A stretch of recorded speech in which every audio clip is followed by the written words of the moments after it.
কিছু কথা মনে রাখবেন, বড় গাছ নড়ে কম, বড় মাছে কাটা কম, জ্ঞানী লোকের কথা কম, সৎ লোকের সংখ্যা কম, গুণী লোকের কদর কম, রাগী লোকের ধৈর্য কম, নিষ্ঠুর লোকের মায়া কম, শিশুদের হিংসা কম, সৎ লোকের বন্ধু কম, নিঃশ্বাসের বিশ্বাস কম।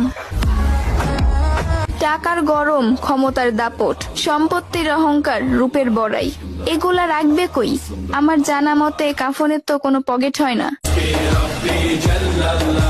একদিন আফসোস করবেন, জীবন শেষ হয়ে গেল কিন্তু কোনো নেক কাজ করা হলো না। আজ শরীরে শক্তি আছে কিন্তু ইবাদত করার ইচ্ছা নাই।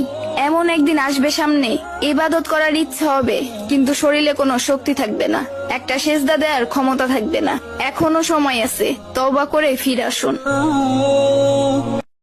সন্তান যখন দুনিয়ার সম্পদ দ্বারা ধনী হয়ে যায় তখন বাবা মা ভয়ে ভয়ে কথা বলে যাতে সন্তান রাগ না করে। আর সন্তান যখন ইমানের দৌলতের দ্বারা ধনী হয়ে যায় তখন সন্তান ভয়ে ভয়ে কথা বলে যেন বাবা মা রাগ না করে।